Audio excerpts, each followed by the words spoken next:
Levítico capítulo 11.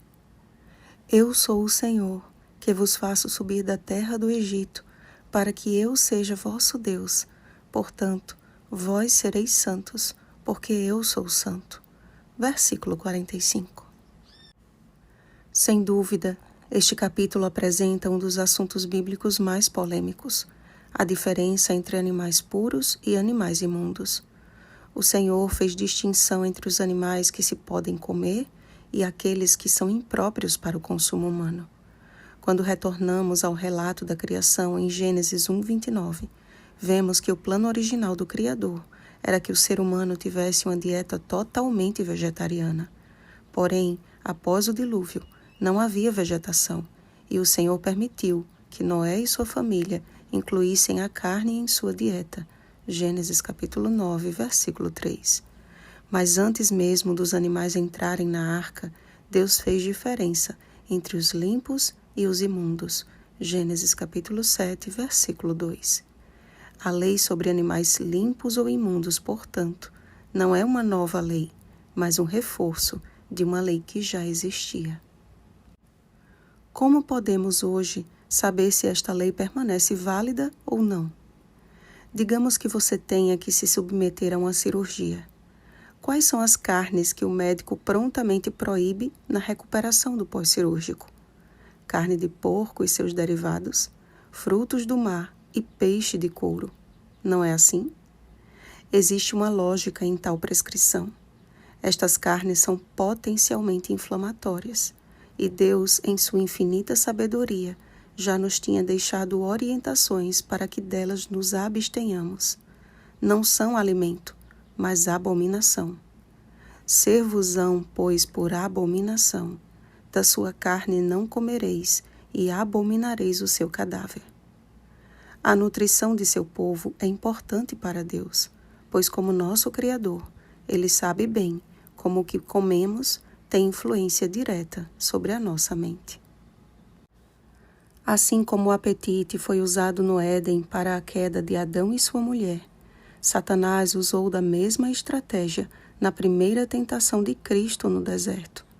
Se és filho de Deus, manda que estas pedras se transformem em pães. Mateus capítulo 4, versículo 3.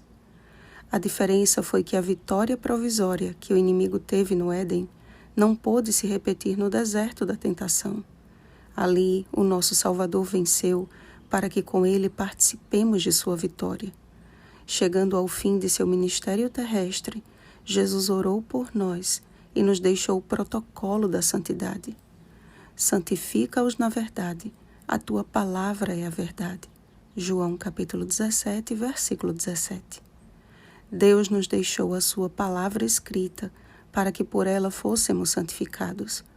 No capítulo de hoje, ele nos diz: Eu sou o Senhor vosso Deus, portanto, vós vos consagrareis e sereis santos, porque eu sou santo.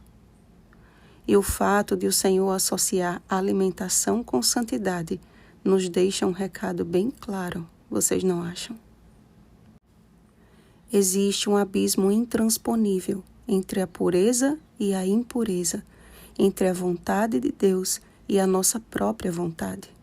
Cristo mesmo disse: A minha comida consiste em fazer a vontade daquele que me enviou e realizar a sua obra.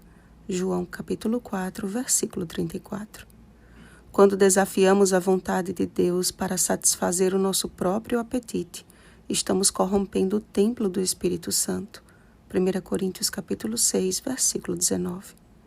Mais do que qualquer médico, o médico dos médicos deseja que você e eu tenhamos vida e vida em abundância. João capítulo 10, versículo 10.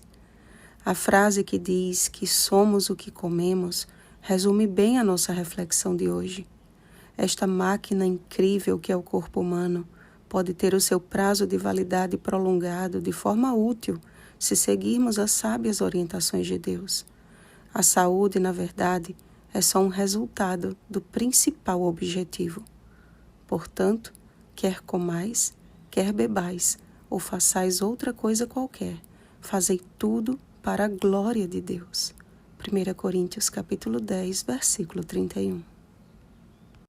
Lembremos de Daniel, que decidiu firmemente não contaminar-se com as finas iguarias do rei, nem com o vinho que ele bebia. Daniel capítulo 1, versículo 8. E a Bíblia diz que, além dos benefícios físicos, ele e seus 3 amigos foram considerados 10 vezes mais doutos do que qualquer dos sábios do reino. Daniel capítulo 1, versículo 20. E Daniel foi dotado de uma excelência espiritual tão extraordinária que Deus lhe conferiu inteligência de todas as visões e sonhos. Daniel capítulo 1, versículo 17. Percebem, amados? Há uma ligação lógica e inseparável entre a mente e o corpo. O Espírito Santo fala conosco através da nossa mente. É nela que acontece o grande conflito que definirá o nosso destino eterno. Logo, um corpo saudável possui uma mente mais lúcida, tendo uma melhor conexão com Deus e uma melhor compreensão de sua vontade. Quanto melhor for a nossa saúde, melhor faremos a obra que o Senhor nos confiou.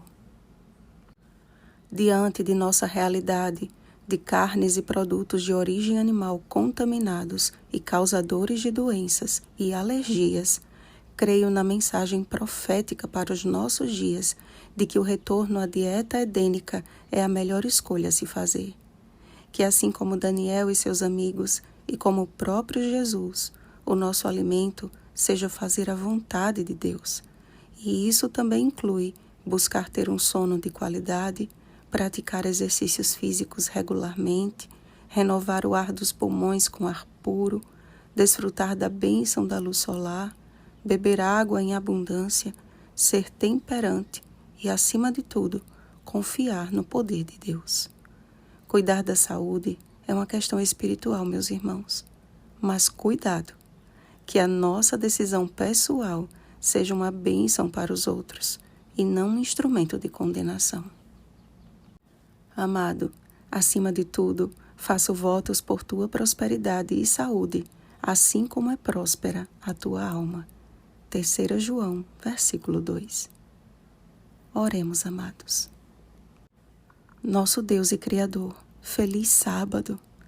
Como é maravilhoso saber que o Senhor se importa conosco e deseja que tenhamos vida abundante, mesmo aqui nesta terra contaminada pelo pecado. E esta vida abundante inclui não somente a saúde do nosso corpo, mas também da nossa mente e da nossa alma.